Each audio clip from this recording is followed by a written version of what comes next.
Our final speaker today is the very distinguished gentleman from the state of Maryland who knows a whole lot about the rule of law and human rights, Congressman Kwesi Mfume, whom we are very fortunate has returned to the Congress after having served in many national positions, and we are so grateful for his life and for his presence here today. Madam Chair, thank you for your overly gracious set of remarks. I appreciate them, and I appreciate also the opportunity to join you and the others in our discussion about the Ukraine. Mr. Speaker, may I ask how much time is remaining? The gentleman has 6 minutes remaining. Thank you very much.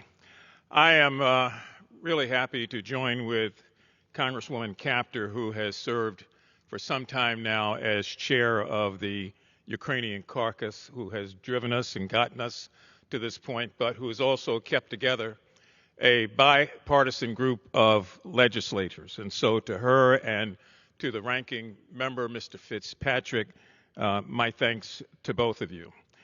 We're all here, obviously, because of the situation in the Ukraine.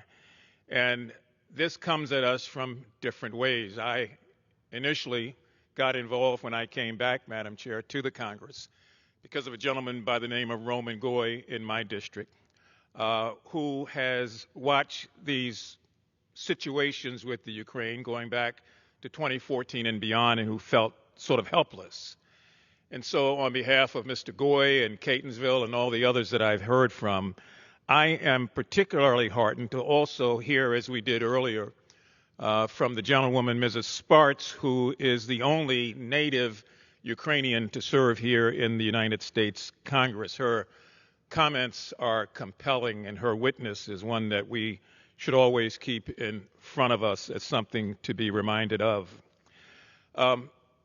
Madam Chair, I go back a long, long way in terms of the aggression that we now see in the Ukraine. I mean, I go so far back as to remember the Cold War days that a lot of us grew up under, the days of a very, very aggressive Soviet Union, hell-bent on domination, spanning 13 time zones, with a growing nuclear arsenal in those days, and with the twisted belief that they somehow or another could, in fact, be a part of this hemisphere and pose an issue to us. It was a different Soviet Union. It's Russia now, but that same sort of thinking pervades.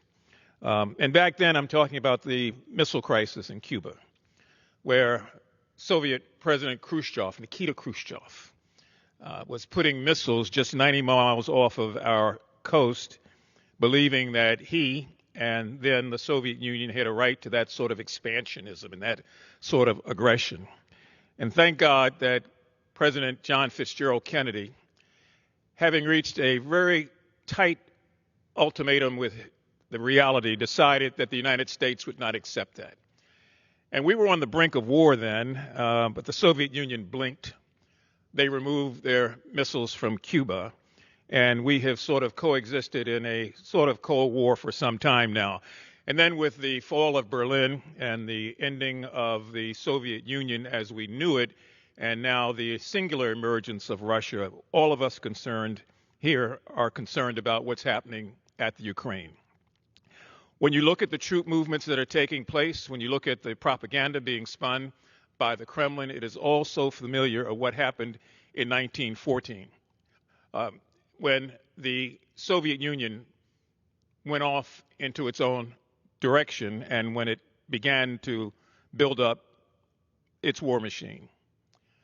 In 2014, the Russian government, following the same script, has decided, or did decide then, to have similar troop movements, similar weapons buildup, and a similar effort to invade. And even though the talk then was that we were not invading, as they said, we know what happened. They invaded the Ukraine. They took and annexed Crimea. People in Kiev and elsewhere have been watching this situation with great trepidation. And now we're at a point with a massive Soviet buildup all along the Ukrainian border, well over 100,000 troops, all sorts of armaments, and the ability to have air power to strike and to take, if they want to, that country. And so the fact that President Biden and others have stood up, we want to also thank all of our European allies for banding together. The North Atlantic Treaty Organization was formed just to be able to prevent things such as this. And although Ukraine is not a signatory under Article 5, its sovereignty and its independence is so very, very much important. So I want to join with Congresswoman Capter, the ranking member, Mr. Fitzpatrick, Ms. Sparks with her testimony, and all the others that have continued to raise this issue. In the old days, because we never knew when the Soviet Union then was going to strike, we don't know now. And I remember air drills at 1 o'clock in the afternoon, and in school, we were so close to the end of the last war, kids had to stop what they were doing and practice drills, hiding under their desk. In every school, there was a bomb shelter. We've come a long way since then, but that threat is still there. And so a lot of people have said, well, why is this important? It's important because history can repeat itself. It's important because history often does repeat itself.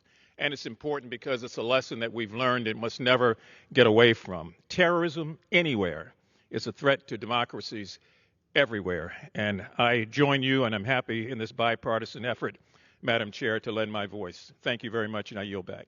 Thank you, Congressman Mfume, for your sterling remarks. As always, your presence here adds enormous value to what we are attempting to do, to stop war and to promote diplomacy and peace, and to help protect a David against a Goliath. This is a very noble calling. Thank you for your time today.